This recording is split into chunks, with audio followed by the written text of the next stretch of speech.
But the Mormons were upset. They get behind this thing. And here's what really bothers me, actually. It doesn't bother me so much that the Mormons would say this doesn't fit with our beliefs or something. That'd be one thing if they came out and just did it forthright. But it's not like the Mormons came out and said that. They set up all these different coalitions and all these front groups so you wouldn't know it's the Mormons. Like a little tricky switcheroo. Yeah, the Mormons back in their big kind of ground zero and testing ground for this campaign, which has proven to be very successful, and since then in Maine and some other states.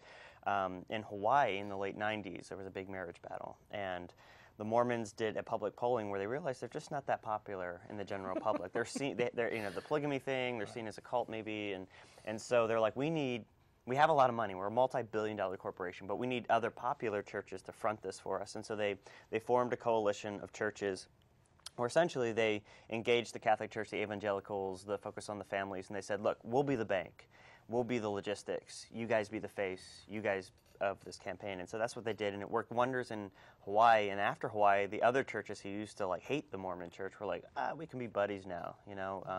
And so when it came to California, they implemented the same pattern, where down to they had a secret P.O. box in California where all the donations would come to that couldn't be traced, linked back to the church directly, and consequently ended up raising 72% of the $41 million raised. Well, so that's really sort of a matter of the churches following that. The enemy of my enemy is my friend, right? Right, and money is everybody's friend, right. Especially when it comes to religion. Right, but they're ponying up the bulk of the cash. Yeah, most definitely. But really, if I say I am pro-marriage equality, I want to come out for myself and say I am pro-marriage equality. I don't want other people to say that for me. The Mormon leaders are they're so vocal about it in the footage that you share in your film, but they aren't vocal publicly. No, they're very careful.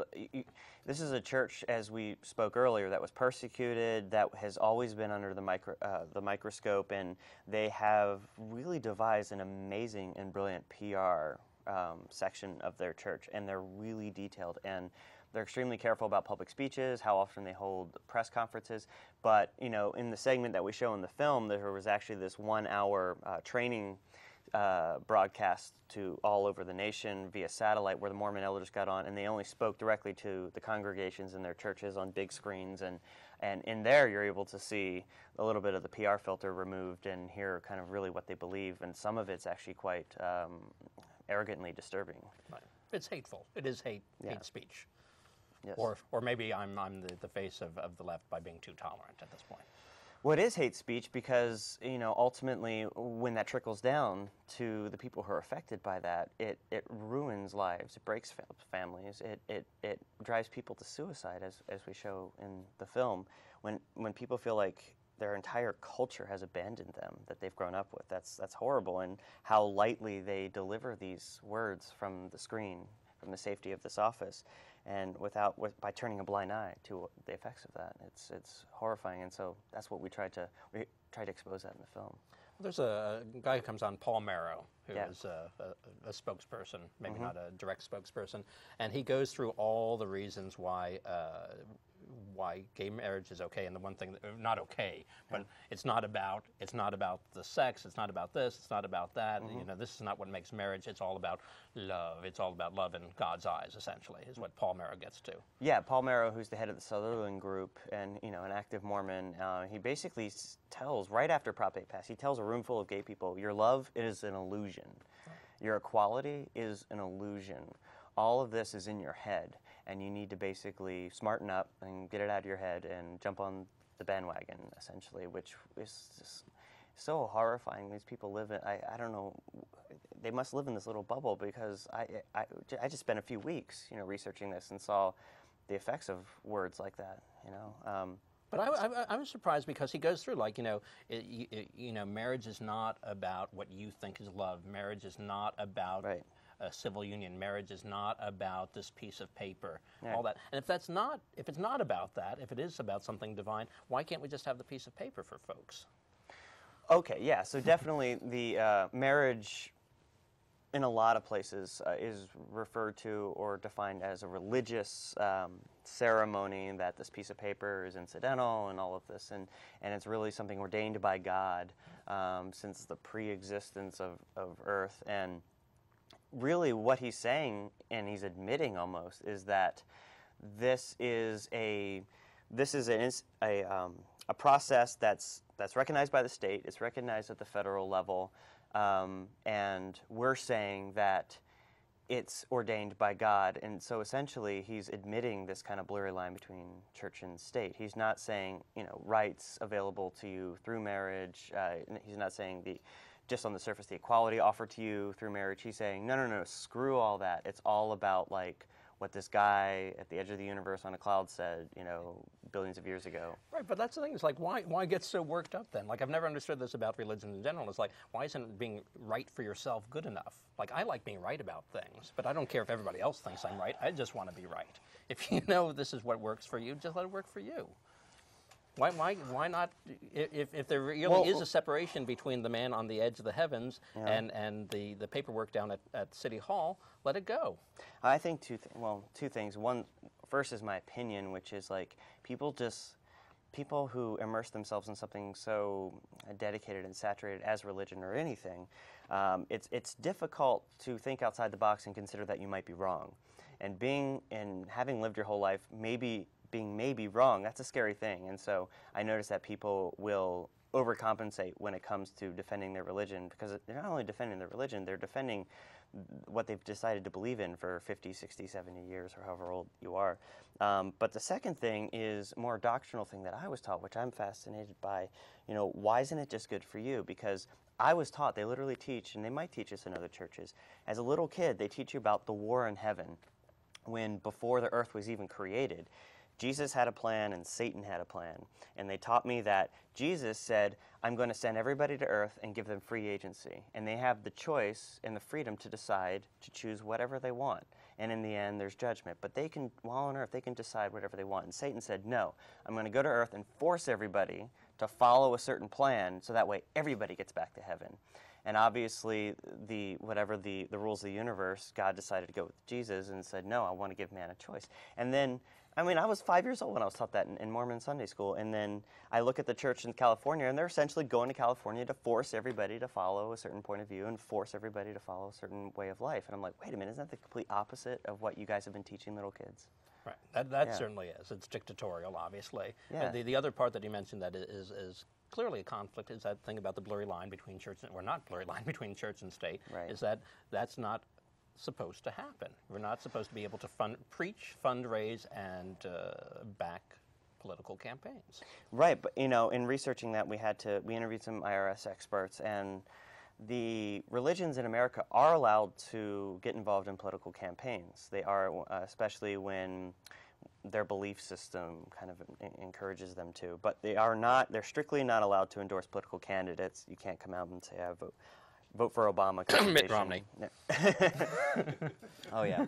But you're not allowed to do that. But the IRS code actually says you are allowed to spend an insubstantial amount of your net worth as a church on political campaigns, like when it comes to issues but they've never defined what substantial means, ever. The IRS never has. We tried for months to figure that out, and they said, well, there's some loose, when it goes to court, there's some loose definition of it, but they never define that. And so that's just an extra step of how churches are able to get away with dumping a ton of money in and then saying, oh, we didn't spend a substantial amount. And the IRS is very wary of knocking on a church's door, because for anything else, it just looks bad as a headline when the government starts knocking on a church's door and saying, like, open your books, because of the whole church and state thing. But, if anything speaks in Washington and in any political spectrum, it's money. And churches like the Mormon Church have a lot of money. And so if you really want to know why the line is blurred, it's because the church has a deep pocketbook. And if you want to blur any political line, you do it with a checkbook. I think maybe we have to talk to the IRS, because they have no problem telling me how much I owe them. Right. Maybe they could loosen up a little bit, expand to the churches. Before I forget, actually, yesterday, the news just hit that in our film we say that the Fair Political Practices Commission is investigating the Mormon Church in California for underreporting, and they found yesterday the church guilty of 13 different counts of underreporting for what they could find. And at first, when I got the text message, I was like, oh, this is amazing, because they must have found millions of unreported money. Well, all they could dig up was like an extra $39,000 of unreported, and they're charging the church. They're sending them a bill for like $5,000. Wow. And the church followed that up yesterday with a press release saying, like, this was just an oversight, you know, we forgot about it, and so it'll never happen again, you know, we didn't do this purposely. Well, because their reporting initially went from $2,000 to... It's from 0 to $2,000, and then it jumped after another month to $190,000, and recently has gone up to as high as $275,000. But you would allege in the film it is how much that they funneled into Prop 8? Well, I would say in basic terms, the Mormon Church, millions of dollars. Mm-hmm.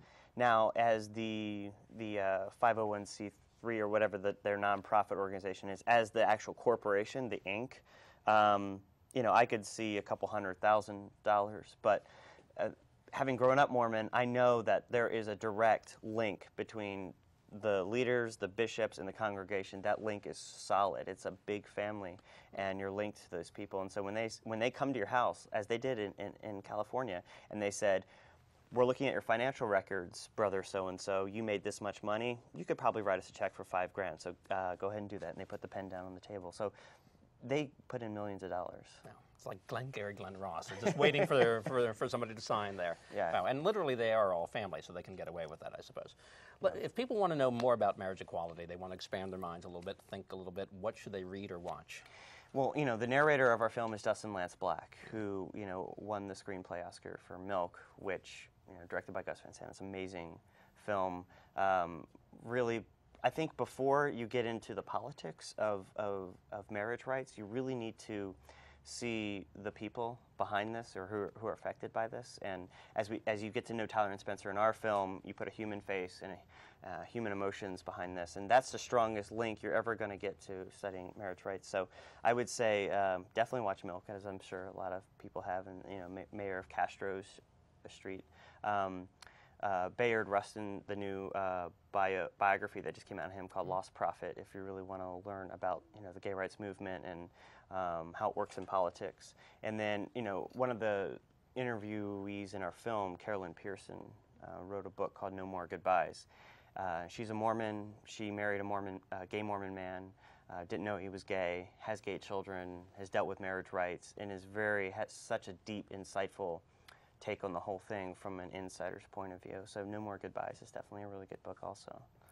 And I would mention the movie is a small documentary called For My Wife, directed by David Rothmiller, which tells the Charlene Strong story, which is an amazing thing because you think so many people want to say, well, why doesn't civil union suffice for some? And you see the real importance of marriage rights for gay couples and what happened to her. So For My Wife is my tip. But do you have any closing statement for our audience? This is your soapbox, my friend. Well, I would say, you know, my main goal when I was making this film was I want every voter to see this film, because the campaign that was in California against gay marriage rights was one of fear, manipulation, misinformation. And we know, studying human history, that the campaigns like that spread like a virus. And so to counter that, I would suggest you know, seeking out some of the great media that's out there to put a human face on this. Before you immerse yourself in the numbers and in the dates and in the politics, really it's a story about people. And so to get out there and to immerse yourself in the people first before you get into the politics. And I think, you know, I'm optimistic for change. So next time something like this comes to their states, you know, to seek out the right information first before going to the ballot box.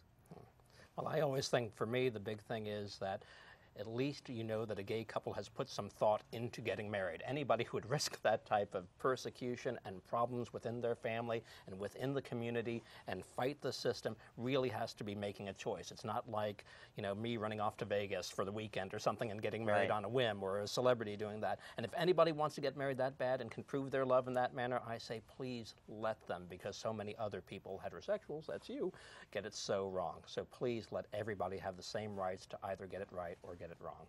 Well said. Thank you, Steven. Thank you. Shall we drink? Oh, yes. To marriage equality. To marriage equality.